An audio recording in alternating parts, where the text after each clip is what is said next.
محافظ بونے نے چیختے ہوئے کہا، نہیں نہیں، میں 7 رنگی ہیرے کو یہاں چھوڑ نہیں سکتا، رکو، میں پہلے ہیرا اٹھا لوں، پھر میں یہاں سے نکلوں گا۔ عمرو نے کہا، اور اس نے پھٹی ہوئی زمین سے نکلتے ہوئے آگ کے شعلوں کی پرواہ کیے بغیر پوری قوت سے دوسری طرف چھلانگ لگا دی۔ آگ کے شعلوں کے درمیان سے گزرتے ہوئے اس کی آنکھوں میں سرخی سی بھر گئی تھی، لیکن یہ سرخی ایک لمحے کے لیے ہی اس کی آنکھوں کے سامنے آئی تھی، کیونکہ وہ فوراً ہی آگ کے شعلوں کے درمیان سے گزر گیا تھا۔ آگ کے شعلوں سے ہوتا ہوا وہ پیٹ کے بل تھپ سے دوسری طرف زمین پر گرا۔ اس نے فوراً ہی دونوں ہاتھ آگے کر دیے تھے تاکہ اپنے چہرے کا برتا بننے سے بچا سکے۔ دوسری طرف گرتے ہی اس نے ہاتھ بڑھا کر دیوار کے پاس پڑا ہوا 7 رنگی ہیرا اٹھانا چاہا، مگر دوسرے لمحے یہ دیکھ کر اس کی آنکھیں پھٹی کی پھٹی رہ گئیں کہ وہاں نہ دیوار تھی نہ کوئی ہیرا۔ وہ کمرے کے بجائے اس میدان میں گرا ہوا تھا جہاں سے وہ خزانہ طلسم میں داخل ہوا تھا۔ اس کے سامنے وسیع و عریض میدان تھا جہاں چاروں طرف پہاڑیاں پہاڑیاں دکھائی دے رہی تھیں۔ یہ میں کہاں آ گیا ہوں؟ وہ کمرہ، ہیرا، میرا ہیرا کہاں گیا؟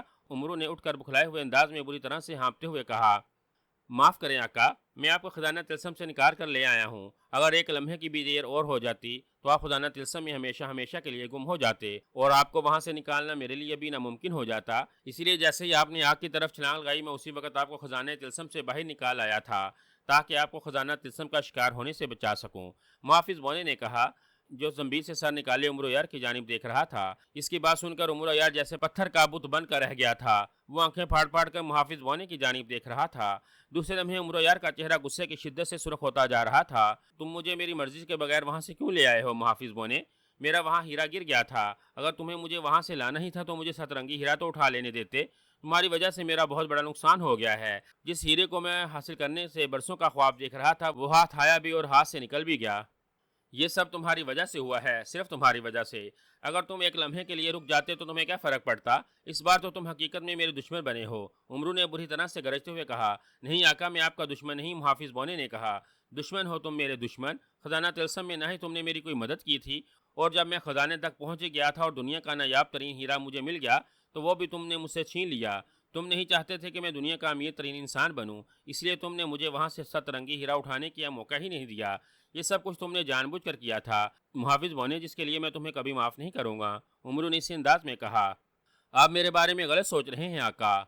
اگر میں آپ کا دشمن ہوتا تو آپ کو آخری وقت میں خزانہ طلسم سے باہر کیوں نکال لاتا؟ اگر میں آپ کو وہاں سے فوراً نہ نکال لاتا تو آپ نہ رہتے اور نہ آپ کی دولت۔ محافظ بونے نے منہ بنا کر کہا، جو بھی ہے، تمہاری وجہ سے میرا 7 رنگی ہیرا میرے ہاتھ سے نکلا ہے۔ اب تم جاؤ اور جیسے بھی ہو میرے لیے وہ 7 رنگی ہیرا تلاش کر کے لاؤ۔ جب تک مجھے میرا 7 رنگی ہیرا لا کر میرے ہاتھ پر نہیں رکھو گے، مجھے کبھی اپنی شکل نہ دکھانا۔ جاؤ جاؤ، ابھی جاؤ۔ عمرو نے انتہائی غصیلے لہجے میں کہا، خزانہ طلسم ہمیشہ کے لیے آگ میں گم ہو گیا ہے آقا، وہاں جانا میرے لیے ناممکن ہے، اور آپ محض ایک معمولی ہیرے کے لیے کیوں چیخ رہے ہیں؟ وہ ہیرا آپ کے پاس آنے کے بعد بھی آپ کے پاس رہنے والا نہیں تھا۔ محافظ بونے نے کہا، ہیرا میرے پاس رہنے والا نہیں تھا؟ کیا مطلب؟ تم کہنا کیا چاہتے ہو؟ عمرو نے اسے تیز نظروں سے گورتے ہوئے کہا، آپ کو یاد ہے آقا، دوسرے طلسم میں جانے سے پہلے میں نے آپ سے کیا کہا تھا؟ محافظ بونے نے عمرو کے غصے کا برا منائے بغیر کہا، نہیں، اس وقت مجھے سوائے 7 رنگی ہیرے کے اور کچھ نہیں یاد۔ ہائے ہائے، اتنا قیمتی اور اتنا نایاب ہیرا میرے ہاتھوں سے نکل گیا ہے۔ میں دنیا کا امیر ترین انسان بنتے بنتے رہ گیا ہوں۔ میری اس سے بڑی بدقسمتی اور کیا ہو سکتی ہے کہ 7 رنگی ہیرا میرے پاس نہیں ہے اور میں کلاش ہو گیا ہوں۔ عمرو نے رونے والے انداز میں کہا، آپ ٹھیک کہہ رہے ہیں آقا، آپ واقعی کلاش ہو چکے ہیں۔ آپ کے پاس نہ 7 رنگی ہیرا ہے اور نہ وہ خزانہ جو آپ نے خزانہ طلسم سے حاصل کیا تھا۔ محافظ بونے نے اس بار رک رک کر اور بڑے اداس سے لہجے میں کہا، اور اس کی بات سن کر عمرو یار بری طرح سے اچھل پڑا۔ کیا کہا تم نے؟ میں نے خزانہ طلسم سے جو خزانہ حاصل کیا ہے وہ میرے پاس نہیں ہے؟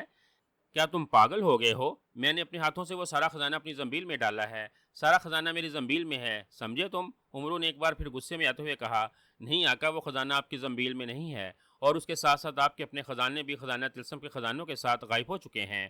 محافظ بونے نے اسی انداز میں کہا تو عمرو یار اسے تیز اور خوفناک نظروں سے گورنا شروع ہو گیا۔ اسے یوں لگ رہا تھا جیسے محافظ بونا اسے دنیا کا امیر ترین انسان بنتا دیکھ کر اس سے جل رہا ہو، اور اس کی جلن میں اس کا دماغ خراب ہو گیا ہو۔ لگتا ہے تم پاگل ہو گئے ہو، میری زنبیل سے خزانے کیسے غائب ہو سکتے ہیں؟ ایک بار جو خزانہ میری زنبیل میں چلا جائے وہ میری مرضی کے بغیر کیسے باہر آ سکتا ہے؟ عمرو نے سر جھٹک کر بڑے طنزیہ لہجے میں کہا، میں سچ کہہ رہا ہوں آقا، آپ کی زنبیل میں اس وقت ایک پھوٹی کوڑی بھی نہیں ہے۔ آپ کے تمام خزانے زنبیل سے غائب ہو کر زرغاس جادوگر کے پاس پہنچ گئے ہیں۔ اگر آپ کو میری باتوں پر یقین نہیں تو آپ اپنی زنبیل کھول کر دیکھ لیں۔ محافظ بونے نے انتہائی سنجیدگی سے کہا، اور اس بار محافظ بونے کی بات سن کر عمرو یار کو اپنے پیروں کے نیچے سے زمین نکلتی ہوئی محسوس ہوئی۔ کک کک کک، کیسے؟ زرغاس جادوگر میری زنبیل سے میرے خزانے کیسے لے سکتا ہے؟ عمرو نے ہکلاتے ہوئے کہا، خزانہ تلسم کی طرف روانہ ہونے سے پہلے آپ جس جنگل میں گئے تھے وہاں آپ کو چند ہیرے ملے تھے، یاد ہے آپ کو؟ محافظ بونی نے کہا۔ ہاں، وہ 20-30 ہیرے تھے جو شاید کسی ہیرے کے تاجر کی پوٹری سے وہاں گر گئے تھے۔ عمرو نے اس بات میں سر ہلا کر کہا، نہیں آقا، وہ ہیرے کسی ہیروں کے تاجر کے نہیں تھے اور نہ ہی جنگل میں اتفاق سے گرے تھے۔ وہ ہیرے درگاہ جادوگر کی جادوئی طاقت باشوری نے جان بوجھ کر وہاں گرائے تھے تاکہ آپ کی نظر ان پر پڑ جائے اور آپ لالچ میں آ کر وہ تمام ہیرے اٹھا کر اپنی زنبیل میں ڈال لیں۔ محافظ بونی نے جواب دیا۔ او مگر کیوں؟ اس نے ایسا کیوں کیا تھا؟ عمرو نے حیران ہو کر کہا۔ ان ہیروں میں جادوگروں کے ایک بڑے سرخ دیوتا کا ایک سیاہ ہیرا بھی شامل تھا آقا۔ اس جیسا ایک سیاہ ہیرا درگاہ جادوگر نے اپنے پاس رکھا ہوا تھا۔ اس نے ایک ہیرا آپ کی زنبیل میں پہنچا دیا تھا۔ سرخ دیوتا کے سر کا دوسرا ہیرا جو کہ اس کے پاس تھا، اس لیے وہ اس ہیرے کی مدد سے آپ کی زنبیل میں موجود دوسرا سیاہ ہیرا غائب کر سکتا تھا، اور جب آپ کی زنبیل میں موجود سیاہ ہیرا غائب ہوتا اور اس کے ساتھ ساتھ آپ کے تمام خزانے بھی غائب ہو جاتے، اور یہ کام درگاہ جادوگر کر چکا ہے۔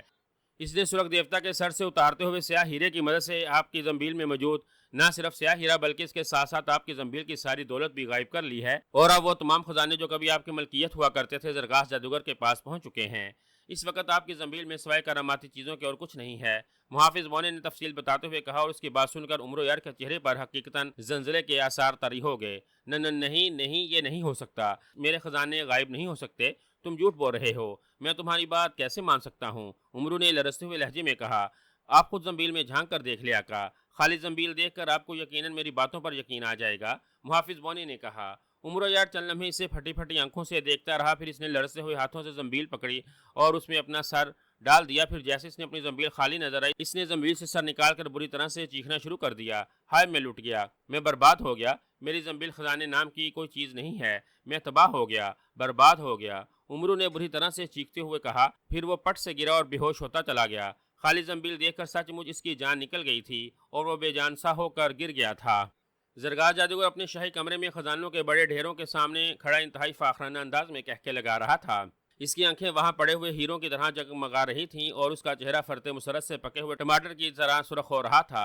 اشمالیہ نے زرگاہ جادوگر کو بتا دیا تھا کہ عمرو یار نے خزانہ تلسم کے تمام تلسم ختم کر دیے ہیں اور وہ سنہری خزانہ حاصل کرنے میں کامیاب ہو گیا ہے۔ عمرو یار کی کامیابی کا سن کر زرگاہ جادوگر بے حد خوش ہوا تھا۔ اس نے فوراً سرخ دیوتا کے دوسرے سیاہ ہیرے میں جھانک کر دیکھا تو اسے عمرو یار کی زنبیل میں موجود تمام خزانے دکھائی دے گئے، جن میں خزانہ تلسم کا سنہری خزانہ بھی موجود تھا۔ ان تمام خزانوں کو دیکھ کر زرگاہ جادوگر بے حد خوش ہوا تھا۔ اس نے فوراً سرخ دیوتا کا دوسرا ہیرا جو اس کے پاس موجود تھا، اسے شمالا کے کہنے پر کمرے کے فرش پر رکھ دیا تھا۔ جیسے اس نے سیاہ ہیرا فرش پر رکھا، اسی لمحے شمالا کی آنکھوں سے روشنی کی دھاریں نکل کر سیاہ ہیرے پر پڑنے لگیں۔ اشمالا کی آنکھوں سے نکلنے والی سرخ روشنی کی دھاریں چند لمحے سیاہ ہیرے پر پڑتی رہیں اور پھر اچانک سیاہ ہیرا وہاں سے غائب ہو گیا اور اشمالا کی آنکھوں سے نکلنے والی سرخ روشنی کی دھاریں بھی ختم ہو گئیں۔ زرگاہ جادوگر غور سے اس جگہ کی طرف دیکھ رہا تھا جہاں سے اس کا سیاہ ہیرا غائب ہوا تھا۔ ابھی چند ہی لمحے گزرے ہوں گے کہ اچانک فرش پر سیاہ ہیرا دوبارہ نمودار ہو گیا۔ اس بار وہاں ایک ہیرا نہیں بلکہ دو ہیرے نمودار ہوئے تھے۔ ایک تو وہی ہیرا تھا جو زرگاہ جادوگر نے وہاں رکھا تھا، جبکہ دوسرا ہیرا وہ تھا جسے زرگاہ جادوگر نے عمرو یار کی زنبیل میں بشوری کی مدد سے پہنچایا تھا۔ جیسے ہی دونوں ہیرے وہاں نمودار ہوئے، اچانک کمرے میں جگہ جگہ خزانوں کے بڑے بڑے ڈھیر نمودار ہونے شروع ہو گئے۔ یوں لگ رہا تھا جیسے زمین کے نیچے سینکڑوں خزانے چھپے ہوئے ہیں اور اب وہ خزانے خود بخود زمین میں سے نکل کر باہر آ رہے ہیں۔ وہاں ہر طرف خزانوں کے ڈھیر لگتے دیکھ کر زرگاہ جادوگر کی آنکھیں حیرت سے پھیلتی چلی گئیں۔ اس نے آج تک خزانوں کے اتنے بڑے بڑے ڈھیر نہیں دیکھے تھے۔ وہاں 10 خزانوں کے ڈھیر لگے تھے، اب جو اتنے بڑے تھے کہ زرگاہ جادوگر ان خزانوں کے مدد سے بڑی بڑی ریاستوں کا مالک بن سکتا تھا۔ سرخ دیوتا کے بت کے سیاہ ہیروں نے عمرو یار کی زنبیل میں موجود تمام خزانے نکال کر وہاں لا کر جمع کر دیے تھے، جنہیں دیکھ دیکھ کر زرگاہ جادوگر پاگل ہوا جا رہا تھا۔ اس کی خوشی دیدنی تھی۔ اتنے بڑے بڑے خزانے دیکھ کر وہ مسند سے اٹھ کر خزانوں کے پاس آ گیا اور پھر اس نے فاتحانہ انداز میں زور زور سے کہکے لگانے شروع کر دیے۔ ان خزانوں میں ایک ڈھیر سب سے بڑا تھا، جو شاید باقی 9 خزانوں کے ڈھیروں کے خزانوں سے بھی بڑا تھا۔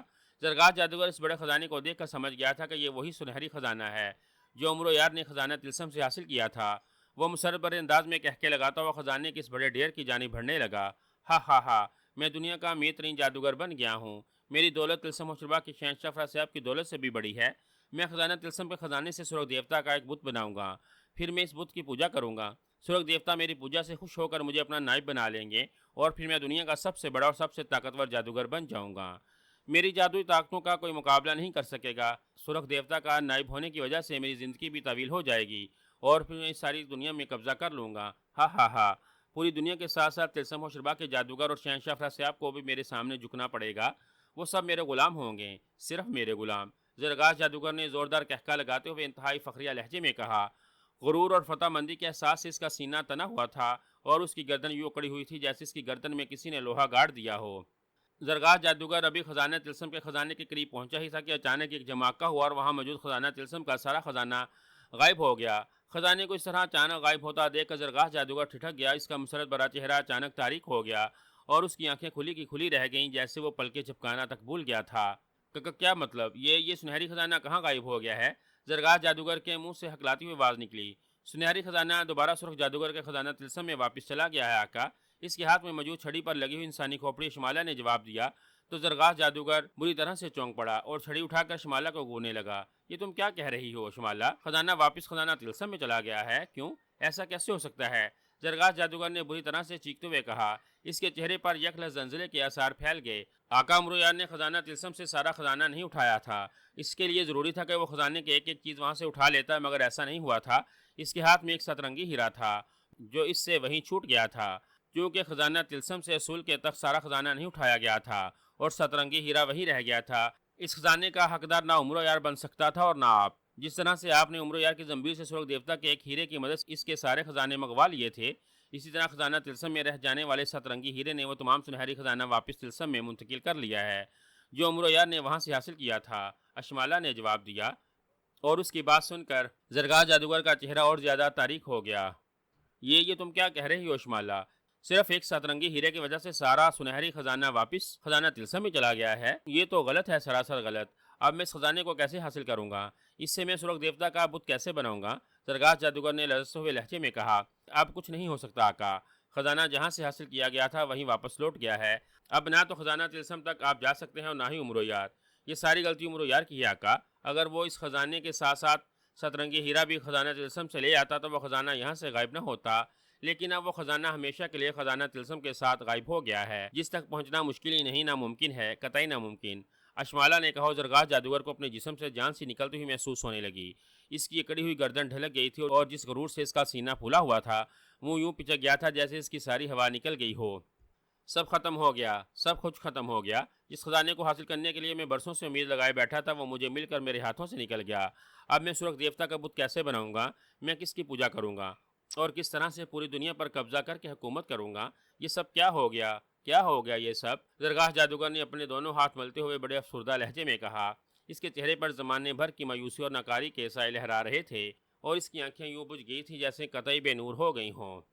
امرویار نے آخر سترنگی ہیرا وہاں کیوں چھوڑ دیا تھا؟ کیا اسے معلوم نہیں تھا کہ جب تک وہ خزانہ طلسم کا سارا خزانہ حاصل نہیں کرے گا اس کے ہاتھ کچھ نہیں لگے گا؟ زرگاہ جادوگر نے غصیلے لہجے میں کہا۔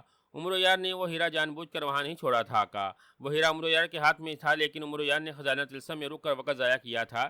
اس سے پہلے کہ وہ خزانہ اور سترنگی ہیرا لے کر خزانہ طلسم سے نکلتا، خزانہ طلسم فنا ہونا شروع ہو گیا تھا۔ امرویار جس طلسم میں موجود تھا وہاں زبردست زلزلہ آنا شروع ہو گیا تھا۔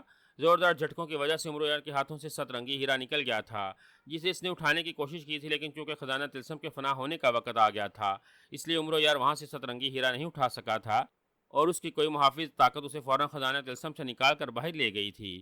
اگر آپ اس کی زنبیل سے خزانہ حاصل نہ بھی کرتے تو یہ خزانہ امرویار کے پاس بھی نہ بچتا۔ سارا خزانہ سترنگی ہیرا نہ ہونے کی وجہ سے اس کی زنبیل سے بھی غائب ہو کر واپس خزانہ طلسم میں چلا جاتا، اشمالہ نے جواب دیا۔ جو بھی ہے یہ سب امرویار کی وجہ سے ہوا ہے۔ جب اس نے سارا خزانہ اپنی زنبیل میں ڈال لیا تھا تو اسے سترنگی ہیرا اپنے ہاتھ میں رکھنے کی کیا ضرورت تھی؟ وہ سترنگی ہیرا بھی اپنی زنبیل میں ڈال لیتا۔ اس کی وجہ سے میری برسوں کی محنت ضائع ہو گئی۔ مجھے امرویار پر شدید غصہ آ رہا ہے۔ میرا دل چاہ رہا ہے کہ وہ میرے سامنے آئے تو میں اس کا اپنے ہاتھوں سے گلا دبا دوں، اس کے ٹکڑے کر دوں۔ زرگاہ جادوگر نے غصے سے اپنے سر کے بال نوچتے ہوئے اور چیختے ہوئے کہا۔ کمرے میں سنہری خزانے کے ساتھ ساتھ خزانے کے 10 ڈھیر تھے۔ سنہری خزانہ غائب ہونے کے بعد وہ خزانے کے 9 ڈھیر جوں کے توں پڑے ہوئے تھے۔ زرگاہ جادوگر غصے کے عالم ان خزانوں کے ڈھیروں کی جانب دیکھ رہا تھا کہ اچانک اس نے وہاں سے خزانے کا ایک ڈھیر غائب ہوتا دیکھا۔ خزانے کا دوسرا ڈھیر بھی غائب ہوتا دیکھ کر زرگاہ جادوگر بری طرح سے اچھل پڑا۔ اس سے پہلے کہ زرگاہ جادوگر کچھ کہتا اچانک وہاں سے ایک اور خزانے کا ڈھیر غائب ہو گیا اور پھر ایک ایک کر کے وہاں موجود 9 کے 9 خزانے کے ڈھیر غائب ہوتے چلے گئے۔ دیکھتے ہی دیکھتے کمرہ خزانے کے ڈھیروں سے خالی ہو گیا اور زرگاہ جادوگر آنکھیں پھاڑے خالی فرش کو دیکھ رہا تھا جہاں اب اسے خزانے کے ڈھیر تو کیا ایک معمولی اشرفی بھی دکھائی نہیں دے رہی تھی۔ یہ کیا ہو رہا ہے؟ اب یہ باقی خزانے کہاں غائب ہو گئے ہیں؟ زرگاہ جادوگر نے منہ سے کھلہٹ زدہ آواز نکلی۔ خبردار آقا، امرویار یہاں آ گیا ہے۔